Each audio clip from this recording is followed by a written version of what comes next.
What? A monster like you isn't welcome at our daughter's wedding. Don't you want Samantha's wedding to be perfect? You don't even need to know when it is. Feeling emboldened, John said such hurtful things. It reminded me of the time he didn't tell me about the school open house. How long is he going to repeat the same thing? I trembled with anger. Fine. But I knew it was pointless to argue with a drunk, so I kept my response short. In my heart, I whispered, "You'll regret this." He didn't realize that things were different this time. He remained cheerful and soon fell asleep, snoring loudly. My name is Emily. I'm a 55-year-old housewife. Currently, I work part-time at a local factory and live with my husband, John. We have one daughter. Her name is Samantha. After graduating from college, she started living on her own while working full-time. She's a kind and thoughtful daughter who frequently checks in on us, which makes me very happy. As a parent, I feel very blessed, but as a woman, I have a significant insecurity. It's a large burn scar on my face. Shortly after getting married, I witnessed a terrible accident. While waiting at a crosswalk, I saw a car crash in front of a group of people on the other side. Gasoline was leaking from the car, and it was about to catch fire. Everyone around was in a panic. At that moment, my legs moved on their own. "Are you okay?" Recklessly, I ran to the crash site to help the people who couldn't move. Then, I saw the flickering orange flames. I honestly thought it was the end, and I needed to escape. But I snapped back to reality when I heard a little girl crying under a bicycle. I couldn't give up there. I pulled the crying girl out and handed her to another pedestrian, then rushed back to the scene. I carried an elderly man who had fallen and twisted his ankle to safety. At that moment, there was a small explosion. I was in the wrong place and was knocked down by the blast. When I came to, my face felt hot, and the old man was shouting, "Are you okay?" "I'm okay." "Are there any other injured people?" "It looks like everyone has evacuated." "You need to go to the hospital." His words reassured me. Miraculously, everyone had escaped. Even the driver managed to get out, and despite the severity of the accident, no one was killed. I went to the hospital. The hot blast had left me with a burn on my face. It wasn't life-threatening, but my exposed face was left with a large scar. Even though I knew I did the right thing, the scar on my face always bothered me. The doctor said the skin was red and scarred, and the mark would never fade. John tried to comfort me. "Don't worry about the scar. We're lucky you're alive." I felt fortunate to have married him. He was right. I couldn't dwell on it forever. I eventually returned to my part-time job and resumed my normal life. Not long after, I found out I was pregnant. Overjoyed, I immediately told John. "John, it looks like we're having a baby." "What?" I thought he would be happy too. But after his initial surprise, his expression changed. "What's wrong?" "Well..." I started to feel a little anxious and asked him. "I've been thinking, maybe it's too soon for a baby." "What?" "We've only been married for a little over a year. I think we should enjoy more time together as a couple." His words shocked me. While couple time is important, the life of our child is far more precious. John didn't outright say to give up the baby, knowing that would make him the bad guy, but his words suggested it. It made me furious. This was our first big fight. The house was eerily quiet for days. A few days later, I thought about it in the bath. We couldn't go on like this, but I would never give up our baby. So, I decided to be the adult, approach John, and make him understand. With that resolve, I got out of the bath and headed to our bedroom where he was. I don't know how to say this. I heard his voice and stopped in my tracks. It seemed he was on the phone with his mother, discussing the baby. He continued, unaware that I was listening. "A kid with a mom who looks like that? It's unfair. I was planning to divorce her eventually, but now there's a baby. It's a huge mistake." I froze upon hearing those words. Sure, she became like that because she saved someone. It's commendable. But, think about me, having to be next to her. Tears flowed uncontrollably from my eyes. He had been kind to me all this time, but secretly harbored such thoughts. If that's how he truly felt, he should have divorced me when I got the burn. I quietly left the scene. And I packed my things. But my family lived far away.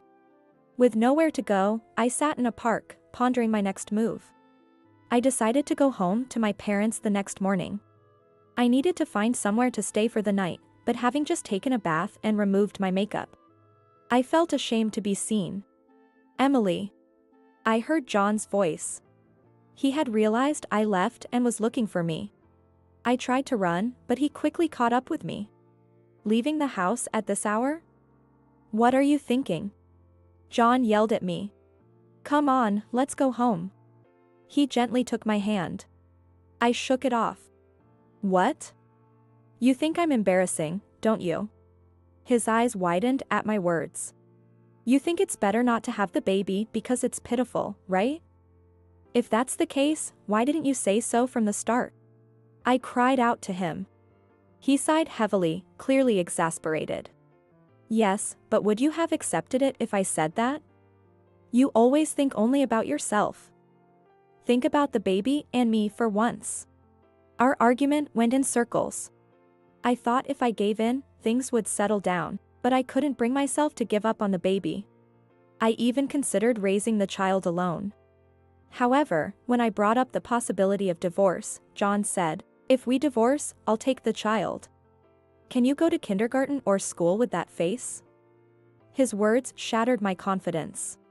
In the end, I prioritized my child's life and desire to raise them over my desire for freedom and gave birth. I felt sorry for being a mother with such a face, but I was overwhelmed with relief and joy that my daughter was born with a beautiful face. Our daughter, named Samantha, grew up quickly. John immediately fell in love with the little girl with the beautiful smile. Though he had tried to steer me toward giving up the baby, he now said, meeting Samantha is the happiest moment of my life. It left me with mixed feelings of frustration and happiness. As a father, John was very involved with Samantha. However, as he grew more attached to her, his treatment of me worsened, and the difference became stark. I'll go to her school entrance ceremony. It's better that way, right? He attended all her kindergarten entrance ceremonies, sports days, and other events, and he usually handled the drop-offs and pickups. Eventually, he stopped informing me of observation days to ensure I couldn't attend. Yet, when Samantha fell ill, he'd say, Emily, you should show up at the kindergarten occasionally. We owe them, you know. It left me speechless. John was oblivious to how mean he was being, looking down on me in ways that made me question his humanity. Despite having such a father, Samantha grew up well. Mommy, I love you so much. She would always say. John looked displeased at her words but couldn't say anything, and thanks to Samantha, our home was always filled with smiles. As Samantha grew, she began to ask me to come to her kindergarten. Mommy, I want you to come to the gymnastics class observation day. Is there an observation day? Yes. I got praised for doing a great forward roll. Watch me. Apparently, she was doing mat exercises and started rolling forward happily on the carpet. John, watching with a smile, spoke up. Wow. Samantha, you're so good. I'm glad Mommy could see it too. Yes. So, on the observation day, too. Oh, unfortunately, Mommy has work that day. Daddy will go instead. Show Mommy at home, okay? I was infuriated by his words. I hadn't seen any notice about the observation day. He must have taken the notice out of her bag.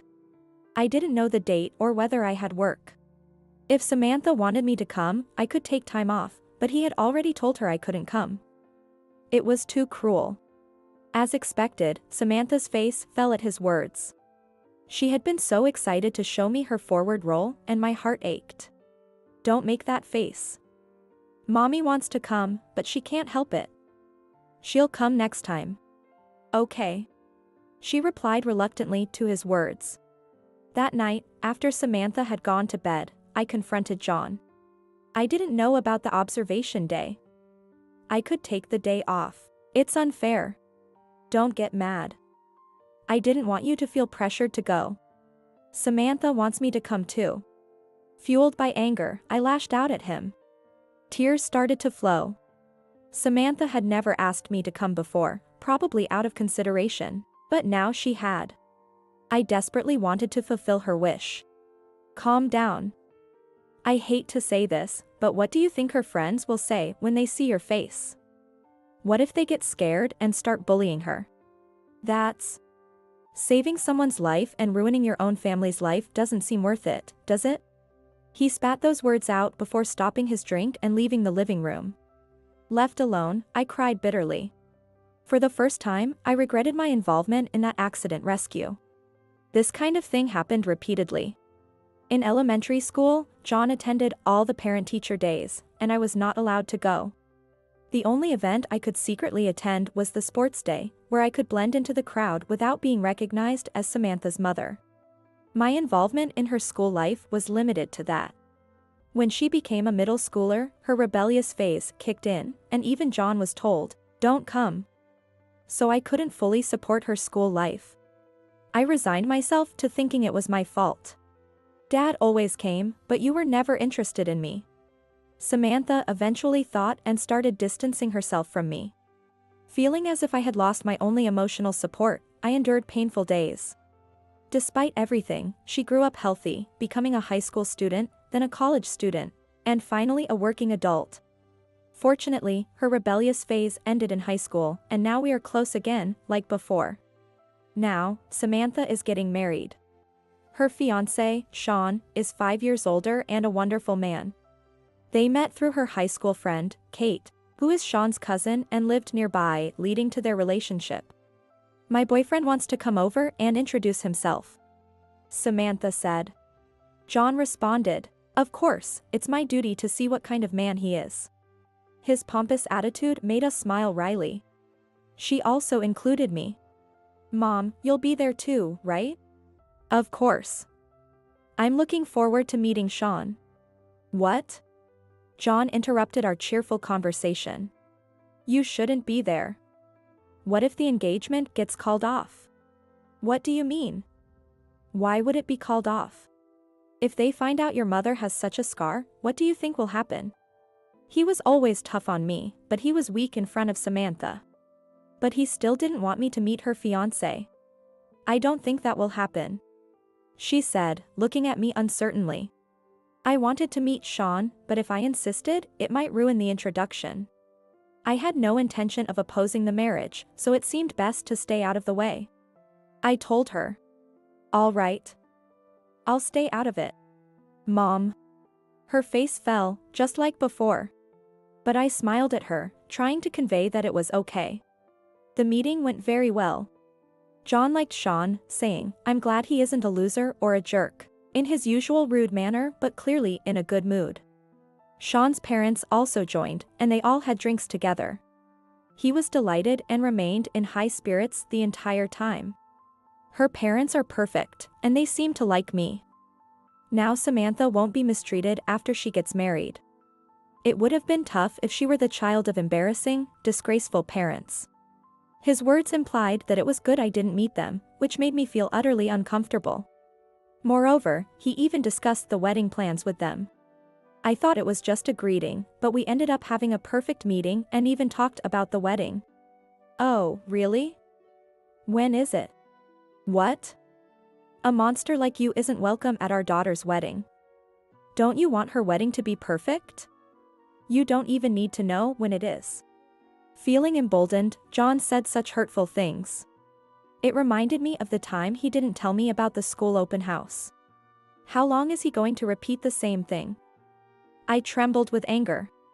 Fine. But I knew it was pointless to argue with a drunk, so I kept my response short. In my heart, I whispered, "You'll regret this." He didn't realize that things were different this time. He remained cheerful and soon fell asleep, snoring loudly. Then came the day of the wedding. John seemed nervous from the morning, restlessly preparing and saying, "I'll take pictures for you." Did he think I would be grateful for that? I turned away with a huff. "What? Don't sulk. This is for Samantha's happiness. If you stay out of it, everyone will be happy." Just stay at home today." With that, he left for the wedding venue. I silently saw him off but couldn't just stay quietly at home as he suggested. I decided to head to a certain place. As I approached my destination, my phone rang. It was John. I sighed, thinking he would boast, and ignored the call. But the phone kept ringing again and again. It was incessant. "Hello?" I answered angrily after the persistent ringing. John was frantic on the other end. I listened, wondering what was going on. "Where are you? What are you doing? What? What's got you so worked up? Isn't the wedding going on? Don't call me. Wait, don't hang up. The wedding is a disaster." He was almost hysterical. His panic was so intense that I couldn't understand and asked again. "What do you mean? Just get here as fast as you can." I hung up but didn't hurry and started walking again. Then I entered the door to my destination. Emily. Kate. Long time no see. Standing there was Samantha's best friend, Kate. "The wedding has already started." She smiled as she saw me. Yes, this was the venue for Sean and Samantha's wedding. Samantha had told me, "No matter what Dad says, you must come."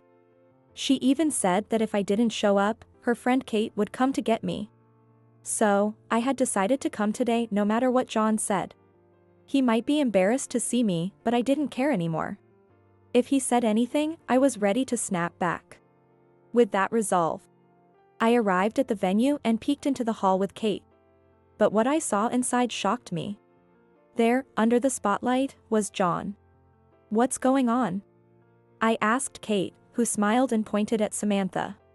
Through the microphone, Samantha said, "Dad, explain to everyone why Mom isn't here." I was stunned by her words. "Kate, what's going on? What is this situation?" I asked Kate again, bewildered. "She has been planning this since long before she started dating Sean," she said with a smile, seeing my confusion. The story goes back several years. During her rebellious middle school years, Samantha's frustration exploded because I never came to her school events, creating a huge rift between us. John just watched, pleased, and did nothing to mend our relationship. I was troubled by my strained relationship with her and felt miserable every day. However, a turning point came for us. When Samantha started high school, she said, "I want to bring a friend home." "A friend? Of course, you're welcome." She planned to study for a test together from morning until evening. It was the first time she had made such a request. While I was happy, I also worried about my facial scar. But wouldn't it be better if I weren't home?" I asked indirectly, but she said casually, "It doesn't matter." Taking her at her word, I enthusiastically prepared lunch and snacks. Then the day came. "Kate, this is my mom." The girl called Kate widened her eyes briefly at the sight of my face. I thought she must be staring at my scar, but I smiled kindly. "Your name is Kate?" "I'm Emily, Samantha's mother." "Our names are quite similar." "Oh, yes, I'm Kate." "Nice to meet you. Let's study. My room's this way." Samantha led a bewildered Kate to her room. Feeling I had made them both uncomfortable, I felt downhearted. What if this causes a rift between them? I debated whether to bring them tea or leave the house, when suddenly Samantha called out, "Mom." Wondering what was wrong, I rushed to her room. Inside, I found them laughing and wiping away tears. "What happened? Why are you both crying?" Samantha then asked. "Mom, is it true you got your scar from saving someone during an accident?" "What?" Her sudden question left me baffled. I had told her that my burn was due to my own carelessness. John had said, "It's better not to mention that it was from saving someone." I agreed with him on that. I didn't think I had done anything remarkable. I didn't feel it was something worth mentioning. But somehow Samantha knew. Looking at their serious faces, I said, "Yes, but how did you know?" "I knew it," Kate exclaimed before Samantha could respond. "My grandfather was the one you saved." "What?" Kate explained. Her grandfather had an accident before she was born. He had twisted his ankle and was stuck in front of a burning car when a young woman saved him. He wanted to thank her, but the police wouldn't give him her information due to privacy laws. All he knew was that she had suffered a burn on her face and that her name was Emily. Her family was so grateful, and they named their daughter Kate. Grandpa passed away last year, but he always told me that story. I never imagined Samantha's mom was our hero. In our family. You're like a legend. Kate wiped her tears as she spoke. Her surprise at seeing my face and name made sense now. This miraculous connection brought tears to my eyes. I see. Kate, I'm glad you became friends with Samantha. From then on, Samantha never distanced herself from me again. Kate often came over, and we were also invited to her house, becoming close friends with her family. Because of this, I already knew Sean, Kate's cousin, and his parents. I never imagined Sean and Samantha would get married, but given our connection, I had no reason to oppose their union. Samantha eventually realized that John was the reason I never appeared at her school events. While he had been a good father to her, she picked up on his belittling remarks about me. Worried that I wouldn't be allowed at her wedding either. She hid a voice recorder in the living room. Hearing his derogatory comments about me enraged her. She decided to play those recordings as part of today's opening movie. That must have been why John frantically called me. When the video ended, the spotlight fell on him. Sweating profusely, he shrank under the gaze of Samantha and the guests. I always wanted Mom to come. I'm shocked that you were the one telling her not to. Samantha yelled, her anger exploding. Samantha, I was thinking of you. John stammered. For me? Who asked you to do that? She shouted. Samantha, calm down. This is your wedding day. Think of Sean and his family. He tried to smile and cover it up. Sean's father stood up. Is her story true? We were told Emily wasn't there because she had a cold. It's true. She's always sick at important times. Even today, she has a stomach ache. Ha ha. John laughed nervously. At that moment, Kate grabbed my hand. Let's go, Emily. Kate led me into the venue. I followed her, holding my head high. Mom. Samantha beamed at me. Why are you here? His voice echoed through the microphone. Everyone's eyes turned toward me, and John, flustered, spoke into the microphone again. My wife's burn on her face. It's from her carelessness. She looks like a monster, but Sean, and everyone in his family, she's not dangerous. He laughed awkwardly, but I didn't hide my face. I had decided not to be ashamed of my burn anymore, especially after everything Samantha did for me. Despite being exposed and under cold scrutiny, John still called me a monster. Sean's parents and relatives were visibly trembling with anger. Borrowing Kate's words, I was their legendary hero. I felt proud that there were people who would stand up for me. Just fix this. If you say I never told you not to come, everything will be fine. Clear my name. John whispered in my ear, away from the microphone. What a ridiculous request. How could I clear his name when he wasn't innocent? I took the microphone. I apologize for causing a disturbance. I said, offering a sincere expression. As Samantha mentioned, I couldn't attend her kindergarten or school events because my husband didn't allow me to. Hey, you idiot. John turned pale at my words. He said she would be bullied because of my burn scars. I had no choice.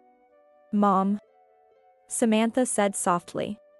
But meeting Kate and Sean has brightened my life. John looked at Sean. He nodded with a smile.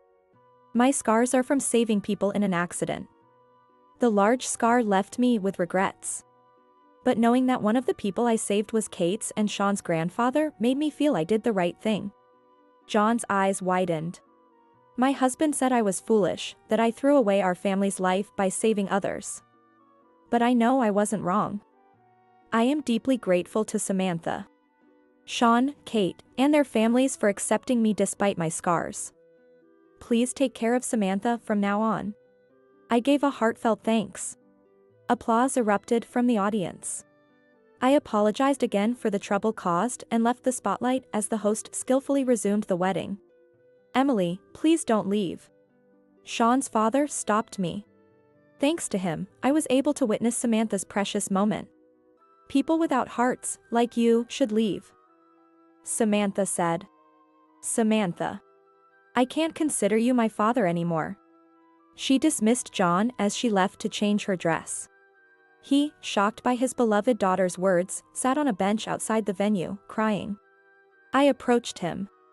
"Now you know how it feels to be told not to attend an important event for your child."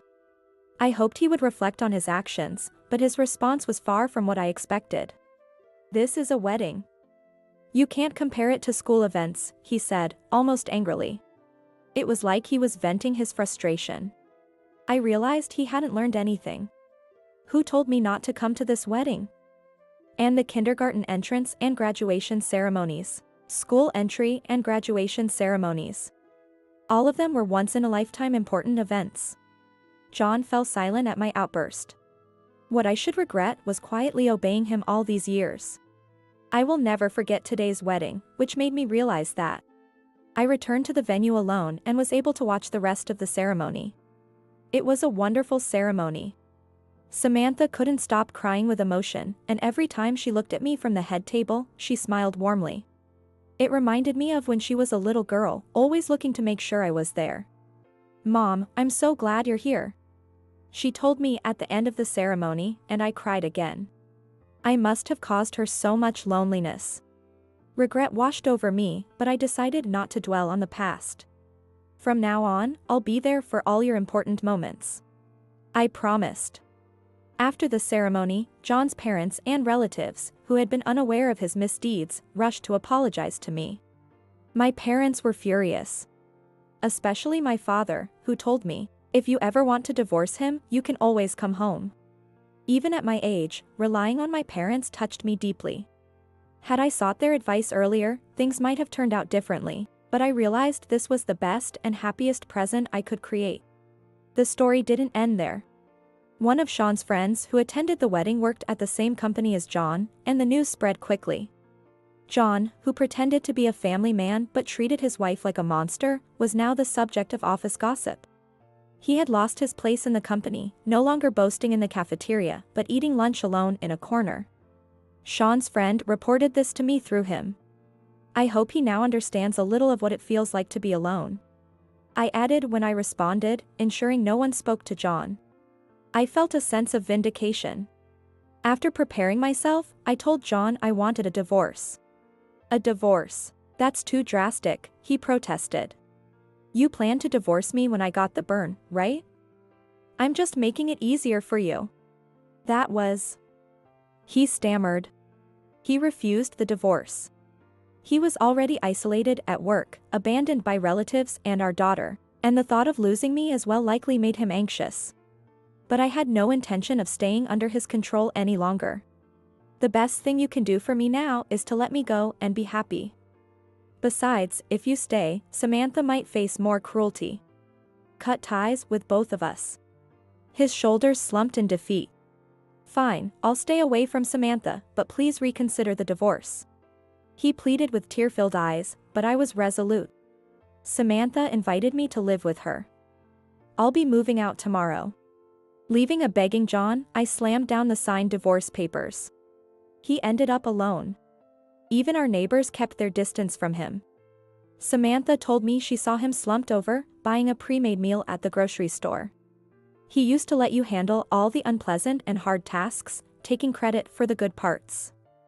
Now he'll have to learn the hard way," she said. Indeed, John couldn't clean, do laundry, or cook. The punishment for not valuing his wife was greater than he had imagined. I now live happily with Samantha and Sean. She is pregnant and due to become a mother next fall.